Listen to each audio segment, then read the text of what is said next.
So since this is the opening lecture, in this lecture I am going to introduce you to one of the papers, and the paper is entitled as 20th Century Literature in English. And in this paper we are going to basically deal with literary pieces written during the last century, that is 20th century. And in this introductory lecture, I would like to talk about the course content or syllabus that is being prescribed. So this is very important paper. This paper is important because this paper is going to be for all those who are there for Optional English in the third year. So this paper is compulsory for Optional English students who are studying in the third year. And this paper I am going to deal with. So once again, very warm welcome to all of you. And I hope we are going to have a good time with this paper that I am going to begin today itself. So, this is BA third year, and this is going to be BA third year Optional English lecture, and the paper number is 9th. So in BA first year you studied 4 papers of Optional English, if you count both first and second semester. Likewise in BA second year also you studied total 4 papers, third semester as well as fourth semester, and this is going to be your 5th semester, and the 5th semester paper number is 9, and this paper is entitled as 20th Century Literature in English. So this literature, which is written in 20th century, this is quite interestingly a literature. I am calling it interesting because most of the literary pieces are quite contemporary. Samakali is the Marathi word. I am using the word contemporary because these literary pieces more or less are concerned about our present. So because this is the paper based on 20th century writing, and basically in this paper we are going to deal with 3 important types of literature. The word genre is used for the type of literature. So we are going to initially study poetry as the first genre. And as soon as poetry is over, we are going to deal with drama as the second genre, type of literature genre means. Okay. And the third type of literature or genre is novel or fiction that we are going to be associated with during this semester. Okay. So let's begin with the syllabus first. I repeat, the BA third year paper, this paper is entitled as 20th Century Literature in English, and this paper is paper number 9. And once again, I repeat that this paper is compulsory paper for all those students who are there in BA third year Optional English. Okay, so this is the fifth semester syllabus that we are going to study. So in this semester, we are going to have 3 units.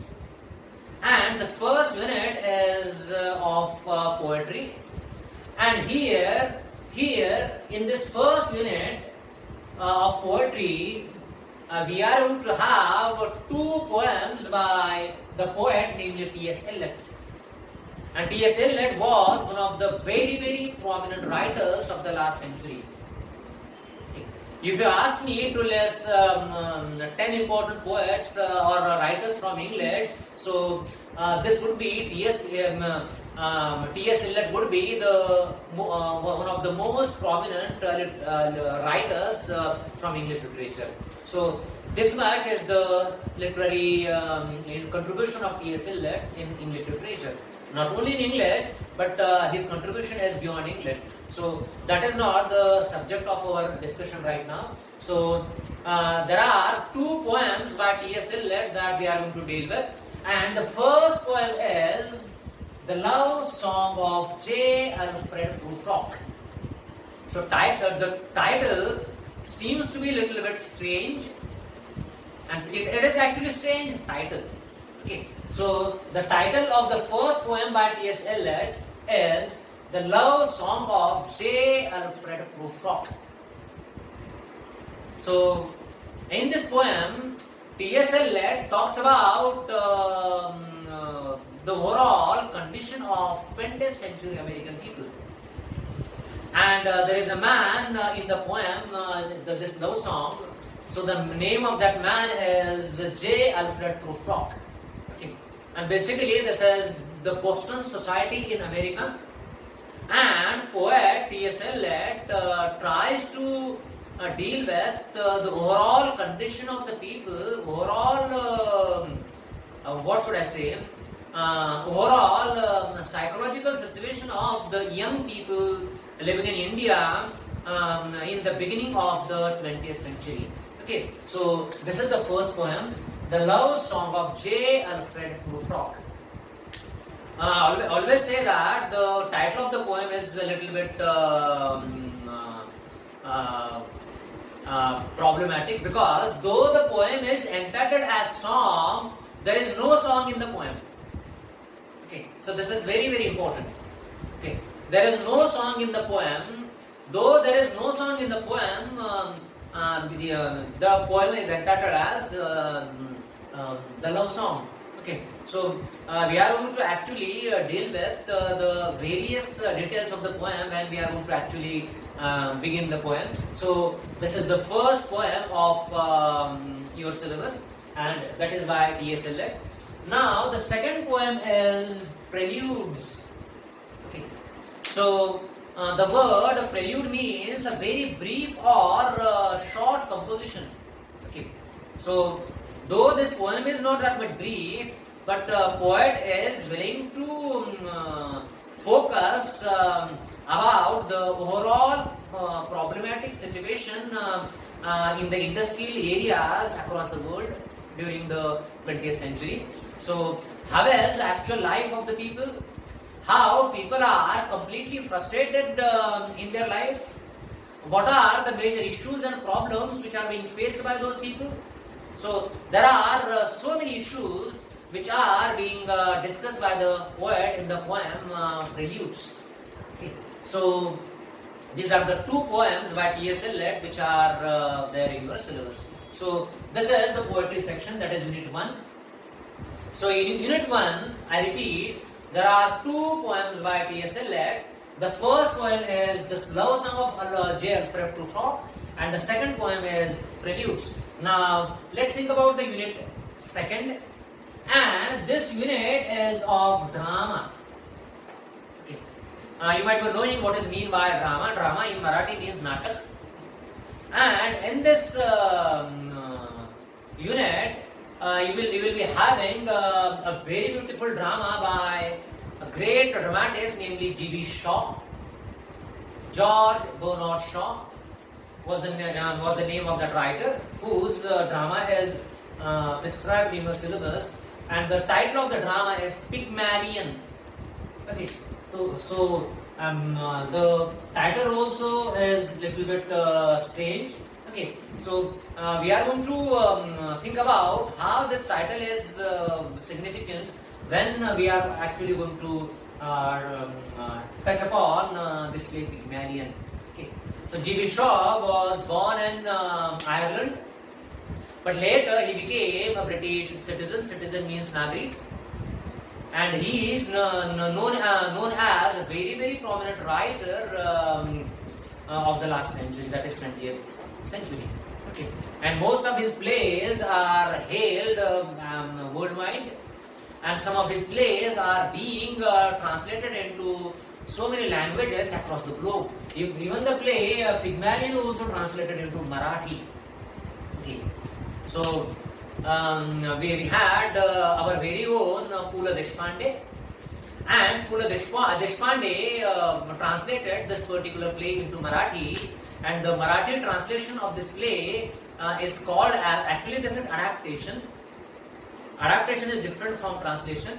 So this play, Pygmalion, is adapted into Marathi with the title T. Kularani. Okay, so this is very important play, and I am calling it important because there are multiple issues being dealt with by the dramatist in the play. Okay, there are so many issues. Okay, so there is an issue like social differences.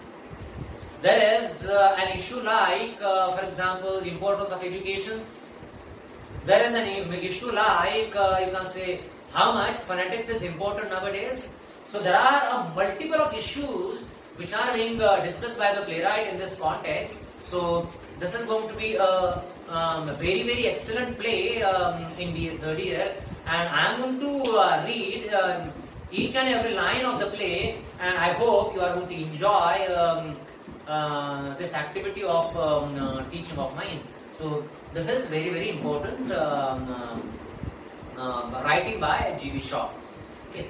So G.B. Shaw, I think in the first year you studied a play Arms and the Man by G.B. Shaw.